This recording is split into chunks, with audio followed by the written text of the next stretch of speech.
My Chemical Romance returns to the Hollywood Bowl. See My Chemical Romance for 2 special performances in 2026. Friday, October 30th with special guest, The Used. And Saturday, October 31st with special guest, Thrice. Sign up for access to tickets at mychemicalromance.com.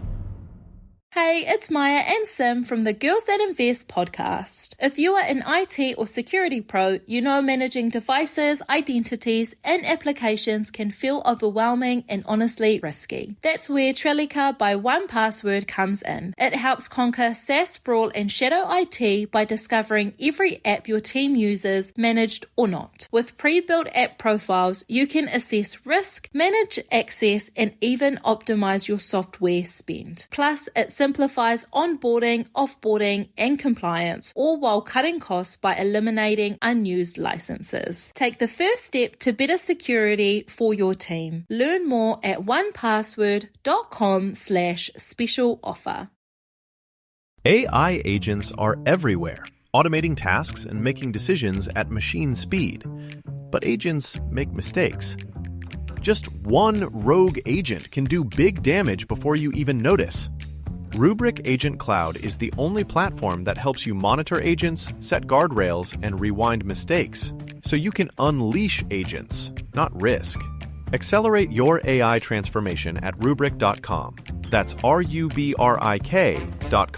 The holidays are here. Do you have the right bras? Third Love designs each style for your body so you can feel comfortable, lifted, and smooth in every outfit. With over 60 sizes, including exclusive half cup sizes, Third Love makes it easy to find your perfect fit. And right now, you can shop their Black Friday sale for up to 60% off site-wide. Plus, get $25 off when you spend $135. Don't wait, the sale ends soon. Visit thirdlove.com today.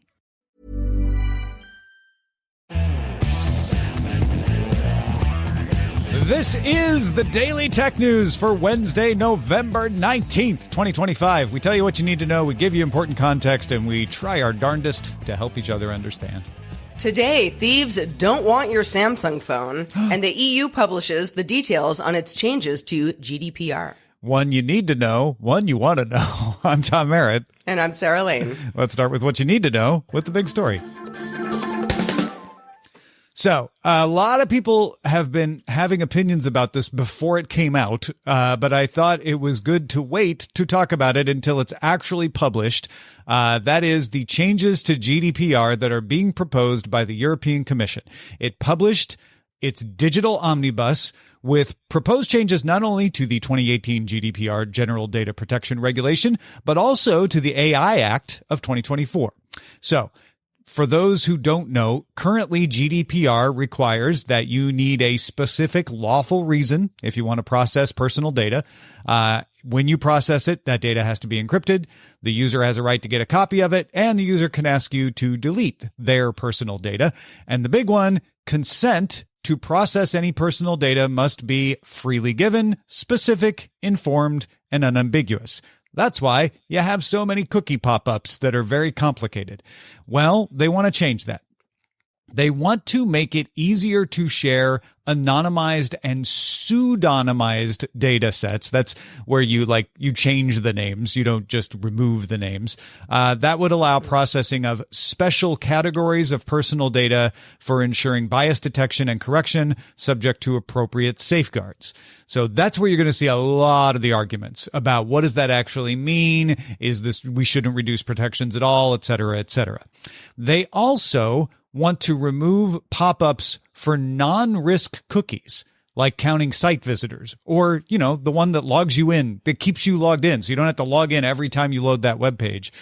Those can trigger a pop-up, and they want to exempt those and say you don't need to get informed consent on those cookies. They also want to change it to simplified yes or no. Get rid of all the legalese. Just say, do you want us to keep the cookies or not the cookies, until such time as browser makers all adapt to let you set a cookie preference in your browser natively without having to use some kind of plugin, and then apply that to all websites. And the proposed rule would make websites respect those browser settings. So there's your cookie changes. Sarah, before I get to the AI rules, anything light your hair on fire with that one? Well, listen, I at this point, and I'm sure I'm not alone here, and I do care, but it's like every time I load a website where it's like, it's accept cookie, yes, accept all. Yeah. Cause I'm not being hurt by this. Now, depending on who you are and what you're doing on the internet, you might have different feelings about this. One question I did have was anonymized versus pseudonymized. Why would there be a distinction there? I don't know exactly. I imagine that pseudonymized has its uses where you want to process things in a way that needs a name in the end data, right? Yeah. And so you don't want to identify that it's Sarah, but you want to identify that this data all came from the same person. And so you wouldn't even necessarily make up another name. You could just say 12, right? It's a pseudonymous. But isn't that anonymized? No, anonymized would be like, we don't know where this data. We don't know which data goes with which data. Okay. I gotcha. Yeah. I assume just a term I hadn't heard before. Yeah. Here are the changes to the AI rules that are proposed, or at least some of them. Simplified documentation for small companies. I didn't find a good definition yet. I know it's in there of how small, but basically saying small to medium enterprise versus, your big companies. Like it probably depends Googles on how much Apples. they make per year. Yeah, or employee size or something like that, I'm sure. They will allow personal data for training generative models. They still have to get consent and all of that stuff, but before it was not allowed at all. Now they will allow it under this proposal. Grace period extended for rules governing systems that pose serious risks to health, safety, or fundamental rights. Those were all supposed to go into effect this coming summer, 2026. That changes to when the European Commission determines that, and I quote, the needed standards and support tools are available. In other words, when you can comply with these new, more strict rules, then we will enforce it within a maximum of 16 months. Oh, so they can't just say forever. They can't just kick it down the road. We can't. We don't know how to do it. You got 16 months. They would give an exemption to high-risk monitoring for systems that are used in a business that does high-risk stuff, but the system itself isn't high-risk. So an example I came up with is your company uses robots to make weapons. You want to monitor the system that is governing the robots, right? But maybe the payroll system doesn't need to be monitored in the same way because that's not high risk. That's just paying people. I guess that was sort of an oversight. And they want to centralize oversight of all of this into one office, the EU AI office. One other thing that's in here is the European Business Wallet. This is just a way to digitize operations that are still done in person now. So it let businesses do some signing and timestamping and sealing of documents and then transfer those documents and communicate them, not only with public administrations, but with other businesses as well. Just a unified interface for that, as well as a unified interface for reporting security incidents to make that easier to do. All right. These are all just proposals. They now go to both the European Parliament and the European Council, and they have to be approved by both. European Parliament follows parliamentary procedure. The European Council is made up of one representative from each of the 27 member states. In both of these organizations, both of these governmental bodies, you could have modifications made to this. And I'm going to tell you right now, modifications will be attempted. There's a lot made right now in the criticisms of this, that this is bowing to U.S. government pressure. There's also pressure from U.S. tech companies, which operate in Europe.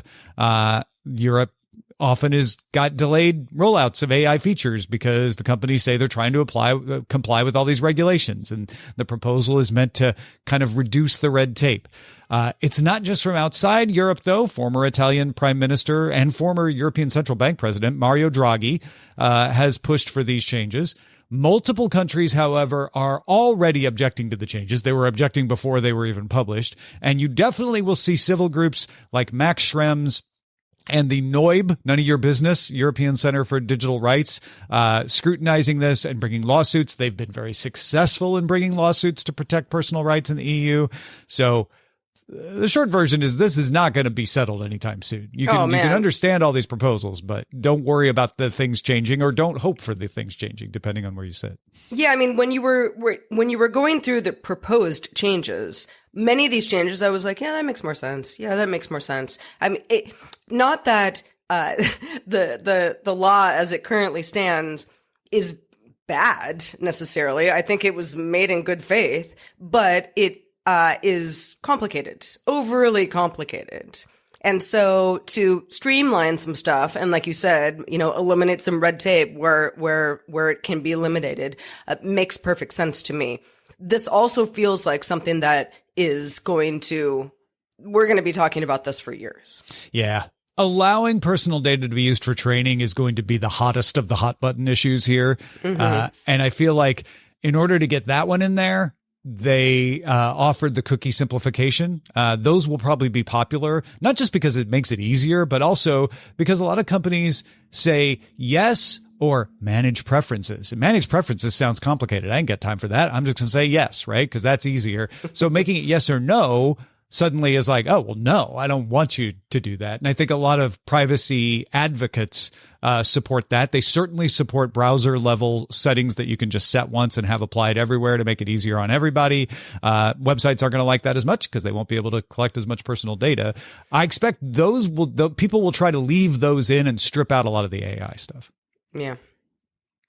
One other thing in the EU that's related here, Tuesday, the EU designated 19 companies, including AWS, Google Cloud, Bloomberg, IBM, the London Stock Exchange, Tata Consultancy from India, Orange, the telco, and Microsoft Azure as critical third-party computing providers for finance. Under the EU's Digital Operation Resilience Act, or DORA, this means 3 of the EU's financial regulators would now be able to supervise these companies directly for risk management and governance policies to make sure that they're protecting financial information. This follows the news earlier this week that the EU is looking into whether cloud services should fall under the Digital Markets Act. A lot of these are the same companies in both cases. So more scrutiny coming there as well. In this case, it's meant for securing financial transactions. I love it. It's like cookie setting is going to get easier. Many companies going to have more trouble with us. Yeah, more paperwork. We'll reduce paperwork over here. We'll add some over here. Yeah. Well, no paperwork is required for you to be a patron of our show. DTNS is made possible by all of you listening right now. We want to give thanks to Matt Zaglin, Jeff Wilkes, Tim Deputy, and our brand new patron, Fabrice. Yay! The heroes of the day. Welcome, Fabrice. Good to have you. Yeah, good to have you. My Chemical Romance returns to the Hollywood Bowl. See My Chemical Romance for 2 special performances in 2026. Friday, October 30th with special guest, The Used. And Saturday, October 31st with special guest, Thrice. Sign up for access to tickets at mychemicalromance.com.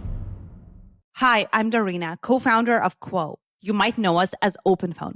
My dad is a business owner, and growing up, he always kept his ringtone super loud so he'd never miss a customer call. That stuck with me. When we started Quo, our mission was to help businesses not just stay in touch, but make every customer feel valued, no matter when they might call. Quo gives your team business phone numbers to call and text on your phone or computer. Your calls, messages, and contacts live in one workspace, so your team can stay fully aligned and reply faster. And with our AI agent answering 24/7, you'll really never miss a customer. Over 90,000 businesses use Quo. Get 20% off at quo.com/tech. That's QUO.com/tech. And we can port your existing numbers over for free. Quo. No missed calls, no missed customers. Hey, Ryan Reynolds here.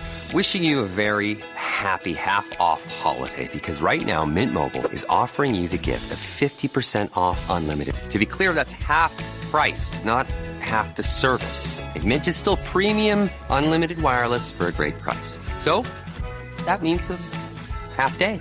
Yeah? Give it a try at mintmobile.com/switch. Upfront payment of $45 for 3-month plan equivalent to $15 per month required. New customer offer for first 3 months only. Speed slow after 35 gigabytes if network's busy. Taxes and fees extra. See mintmobile.com. Hey, it's Maya and Sim from the Girls That Invest podcast. If you are an IT or security pro, you know managing devices, identities, and applications can feel overwhelming and honestly risky. That's where Trellica by 1Password comes in. It helps conquer SaaS sprawl and shadow IT by discovering every app your team uses, managed or not. With pre-built app profiles, you can assess risk, manage access, and even optimize your software spend. Plus, it simplifies onboarding, offboarding, and compliance, all while cutting costs by eliminating unused licenses. Take the first step to better security for your team. Learn more at onepassword.com/special offer. Blood donation is now more inclusive. More people are able to donate blood with the American Red Cross through FDA guidelines that eliminate eligibility questions based on sexual orientation. The Red Cross celebrates this historic change and welcomes those who may be newly eligible to donate blood. There's a place for everyone in the mission of the Red Cross. The Red Cross is committed to achieving an inclusive blood donation process that treats all potential donors with equality and respect while maintaining the safety of the blood supply. Join us and help save lives. To learn more and make your appointment to donate blood, visit redcrossblood.org/LGBTQ. That's redcrossblood.org/LGBTQ. All right, there's more to talk about. Let's get to the briefs.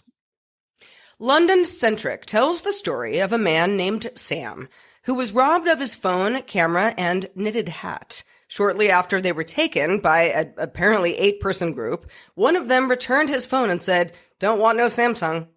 Another man named Mark said his Samsung phone was taken by a thief on a bike who looked at it and then threw it to the ground. The theory here is that iPhones hold more resale value, making the Samsung phones less desirable.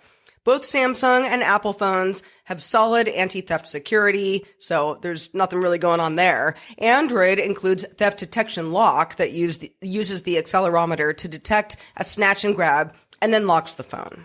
Yeah, but some of these aren't even high velocity that would set off the accelerometer. Like the one where they took his knitted hat, poor guy, and then they didn't give that back, but gave the Samsung phone back. That's pretty ironic as well. Yeah. Listen, and again, it's like, this is one publication, telling a story, but the idea that and Justin Robert Young actually has a good story about this, of getting his iPhone stolen back in the day. Mm-hmm. The idea that a very high-end Samsung phone is undesirable is, maybe on the black market it is, but it's not undesirable for people who want nice phones. Yeah. It's all about resale value, right? Yeah. Like you're going to have to spend a lot of time getting past these theft detection and locking mechanisms that the phones do. And they're very good, but nothing's perfect. Nothing is impenetrable. So I guess the thieves are like, if I'm going to spend all that time unlocking this phone, I want to get a good amount of money back. I can do that for an iPhone. Samsung's only going to get me 10 quid. Forget it. That's not worth my time. And so through no fault of Samsung's, or no fault of Apple's even, they are able to say, you know what, that's a Samsung phone. Maybe people should start putting Samsung stickers on their iPhones or get cases that make their iPhones look like it's a Samsung. Right. Samsung should be proud of itself, really. I don't know if there's any resale value to the company, as far as just, I don't know, cachet. Yeah. But yeah, Apple should not be proud of the fact that people want to steal its phones more often because then they can be thieves. Actually, if I were Apple, I would be a little proud. Like, ours are so valuable, even the thieves. Yeah, it's like stealing people's sneakers. Like, those are cool sneakers. Yeah, okay, nobody's going to steal me. your sneakers, Merritt. They're stupid. Yeah. Anyway, I just thought it's very anecdotal, but there are enough stories. We only related 2 of them. There's a few others in the London Centric Post about this. A hilarious one about Spotify, where a guy was trying to a con where he said, "Hey, do you have Spotify? I want to show you a cool song," right? And you think, oh, this person has music on Spotify. And then as soon as he shows him the Samsung phone, he's like, oh, never mind. And walks away. And he overhears like "phone's dead" in it. Like, Oh, he had a Samsung phone. It's not worth pulling the con on him and trying to take his phone. It's also, I mean, there are other phones in the world besides iPhones and Samsung branded phones. But yeah, I wonder what the Google Pixel response is. If you've recently stolen a phone, let us know. Feedback at dailytechnewsshow.com. We never read last names. The Cloudflare outage on Tuesday came and went, but the explanation from Cloudflare as to why it happened is kind of interesting. Cloudflare uses a bot management system with machine learning that scores bot behavior to determine if the bot should be blocked or not. Now, it does this for a lot of reasons, DDoS, etc. But one use of this score is to stop AI companies from crawling a site without the site's permission. Cloudflare is experimenting with a pay-per-crawl system that relies on this identification. The scoring model relies on a configuration file, and an unexpected change in the size of that file triggered an error.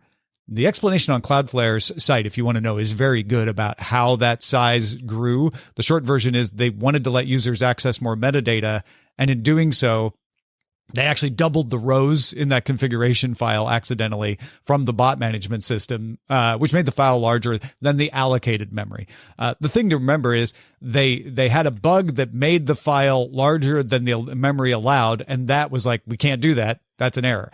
Any traffic processing that relied on the bot module, which is most traffic, returned a 500 error code. And then we got the worst outage for Cloudflare since 2019. Seems to have mostly affected sites worried about AI crawlers. Some sites were able to route around it or change providers or such. But if they weren't trying to stop the bots from crawling them, then this wouldn't have been the problem.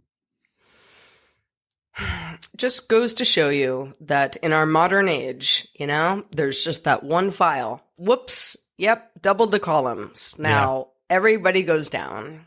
And nobody knows why. And there, a lot of hand wringing about like, oh, this was, hackers and, all that stuff. And Cloudflare being like, listen, here's what happened. Yeah. And a very good detailed explanation of it. If you're interested in like, well, wait, why was there a database error? Why were they writing? They actually go through like all of the calls and systems and the assumption they made about the writing where they didn't think they needed to, narrow down the database. And it turned out they forgot about the bot module, which is kind of new. So maybe that's why. Interesting thing there. And I'll let you draw your own conclusions about this, but I found it interesting that the new need to address crawling for AI led to a system being created, and that system was the one with the bug. Yeah. People at Cloudflare probably relieved today, and some people very embarrassed. True. As well. TikTok is adding some new features. New features on the screen time management page include an affirmation journal with more than 120 positive prompts, a breathing exercise module, a sound generator that plays a calming sound, like ocean waves, for example. TikTok says, we want you to be comfortable, okay? There are also badges for teens that reward them for not using TikTok for multiple hours at night and also using meditation tools and setting and respecting a screen time limit. In the manage topics section of settings, in addition to options to reduce topics like sports or dance if you're just not into it or you've had too much, there's now one called AIGC. That stands for AI generated content. Like other topics, you can choose to reduce or increase the amount of AIGC that you want to see in your For You feed. The new setting would show up in the coming weeks. TikTok is also testing an AI-generated watermark system that only it can read, which would be harder for users to remove. Yeah, this is the second time we've seen a platform come out with the idea of letting you reduce AI-generated content. The other was Coda, the music system that lets you turn it off in your music recommendations and music streaming. TikTok saying, we know there's a lot of slop out there. You want to cut it back? Here's a setting. I mean, they are not going to be able to identify every single thing that is AI generated. Yeah, but there's going to be errors. They're following COPA 2, and they're using watermarks in their own systems that create AI generated stuff. So, they can cut back some, but it's not going to be a magic something, magic switch for getting rid of it all. I also, I was about to say I applaud TikTok. I don't know if that's the right term for it, but I think it's a good idea for TikTok and many other platforms out there. Not TikTok isn't the only one, to provide safeguards, especially for younger people or people who just feel like, I'm doing this too much. I'm getting too addicted to this type thing.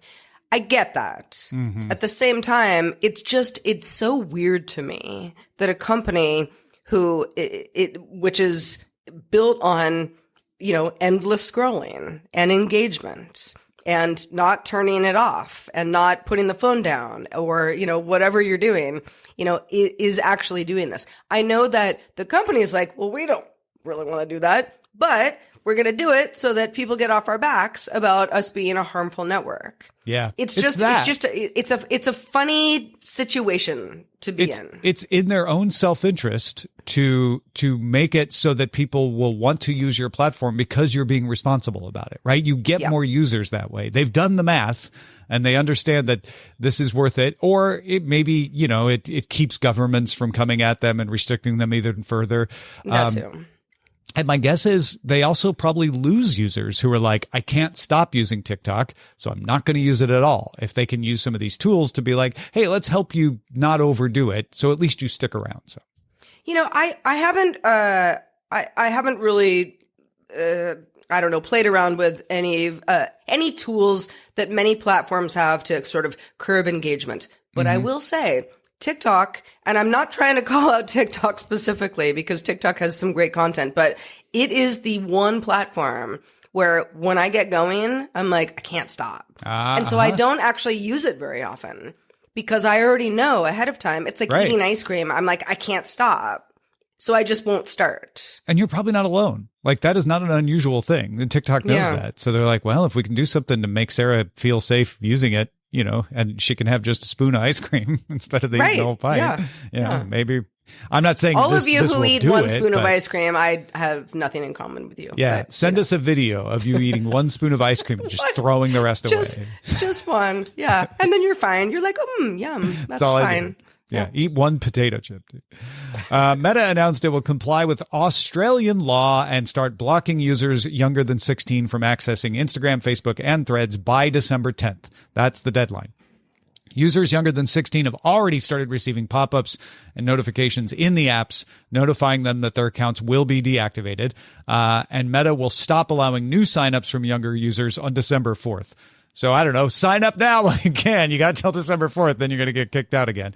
And on December 4th, they will begin deactivating existing accounts. So if you have an account now, December 4th, you might lose your account, and you'll definitely lose it sometime between December 4th and December 10th.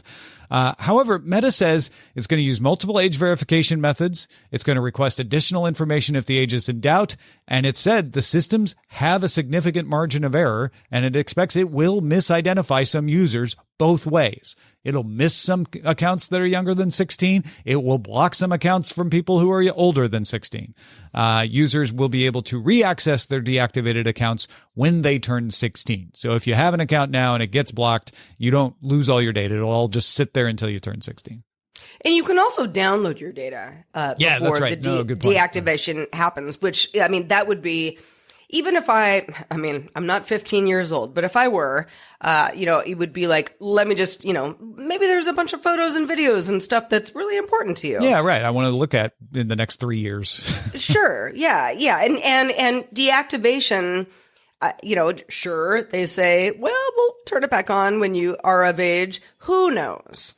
It's always good to have a backup. Yeah. So that's kind of where I'm going with this. And I think that the whole margin of error thing is going to be a factor. It just is, because people get around age verification systems all the time. And get ready for the stories, both directions. Indeed. Yeah, you're going to have adults saying, well, they thought I was 14 and now I don't have any of my data anymore. And, all that stuff. I'm a 27-year-old person. Yeah. You can actually get, by the way, if not only can you download, you can delete it as well. That's another thing you can do if you're just you can just say, I'm done with this. Yeah. You can download it, then delete it. Finally, some quick headlines that are just good to know if you want to understand the news in the future. Keep these in mind. Epic says it will work with competitor Unity to allow games made with the Unity engine to be offered inside Epic's Fortnite. Ooh, that's metaverse behavior. A spat that could have reduced automaking worldwide is de-escalating. The Netherlands has suspended the governmental powers it had imposed on Nexperia. Nexperia makes automotive chips in China and then sends them to their factories in the Netherlands. So that's good news for the automotive sector. And big thanks to R.W. Nash for noting this on our subreddit. Thunderbird 145 has added full native support for Microsoft Exchange without needing add-ons. Oh, finally. Former U.S. Treasury Secretary Larry Summers has resigned from OpenAI's board amidst revelations related to email conversations he had with Jeffrey Epstein. This will reduce OpenAI's government lobbying experience. I doubt it will reduce their government lobbying, but he was fairly experienced and a good advisor on that for them. The unidentified developer of indie game Mega Bonk withdrew its nomination for debut indie game at the Game Awards, saying it was an honor, but, quote, I've made games in the past under different studio names, so Mega Bonk is not my debut game. Incredible honesty for someone who doesn't want to admit who they are. Yeah, just like I can't get the debut indie game. Okay, guys, I've been here for a while. The President of the United States has asked Congress to pass a federal standard for oversight of AI in the U.S., possibly suggesting it could be added to the must-pass Defense Authorization Act. That's something you do if you're like, I just want to make sure this gets through. That indicates that this issue has now reached priority level for the White House. Adobe reached a deal to acquire search engine optimization company SEMrush, which recently debuted a tool for optimizing results in chatbots. Counterpoint Research estimates that if NVIDIA does switch to using smartphone-style memory chips in its data center server products, which it has talked about doing, the price of smartphone memory could double by late 2026. A federal U.S. judge in the U.S. denied Disney's request for a preliminary injunction against Sling TV offering day passes for accessing its streaming TV services, indicating the judge doesn't think Disney will prevail in its suit. Sling dropped the price of the pass from $5 to $1. Kind of a victory lap, I guess. Yeah. This goes on until November 30th. A little bit of a celebration.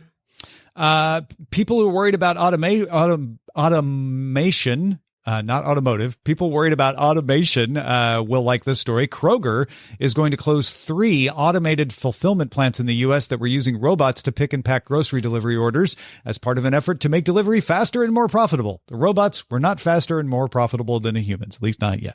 Oh, robots, I'm sorry. You're going to get there. You're going to get there. Hang in there. WA Beta Info notes that the latest build of WhatsApp on test flight includes options to add and switch between multiple accounts. And finally, if you're looking for the perfect gift for the DTNS fan in your life, look no further than dailytechnewsshow.com/store. R.W. Nash has reported back on his DTNS pint glass. He notes that it is thicker and sturdier than the pint glasses in the pub, like at Spoons. You know what you want? You want a thick pint glass. You don't want that thing to break in your hands. So thank you for the report back. I can't wait to hear how the beverages taste in them as well. You can find that pint glass as well as my ebook, Synced, know a little more about tech, and holiday cards and postcards and things with Len Peralta's new art on them. They're all available at dailytechnewsshow.com/store. Go there now.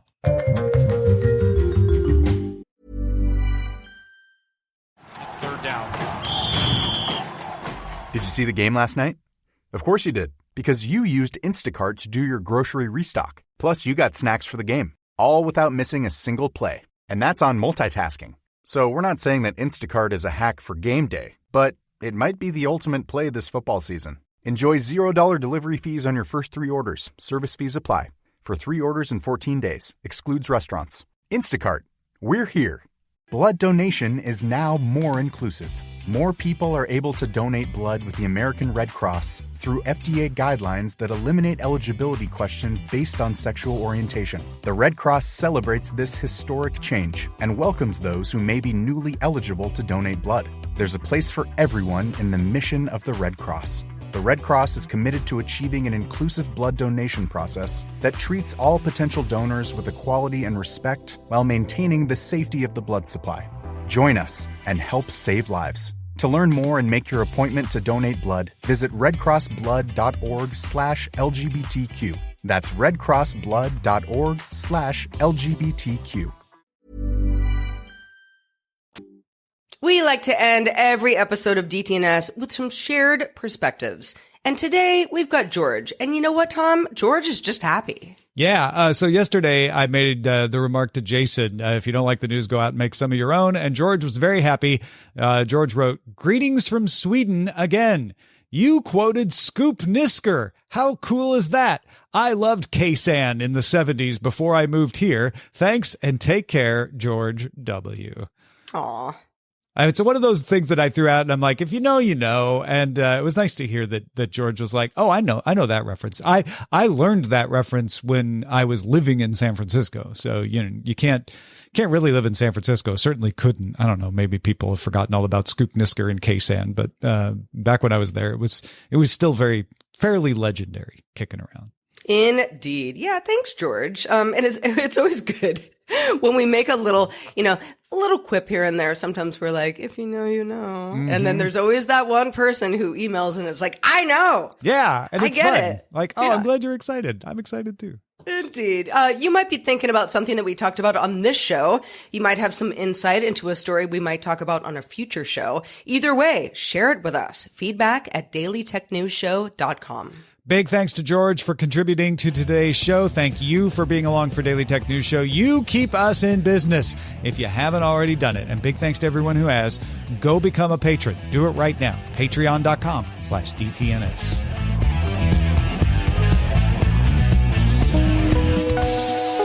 The DTNS family of podcasts, helping each other understand. Diamond Club hopes you have enjoyed this program.